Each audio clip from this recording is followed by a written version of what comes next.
was looking for an effective saw, so I bought this one.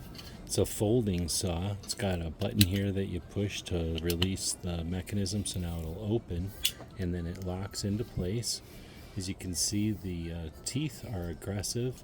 They've got these cutouts, which I'm a fan of when you're cutting into live wood. This, I think, helps a lot to get rid of that stuff as you're cutting.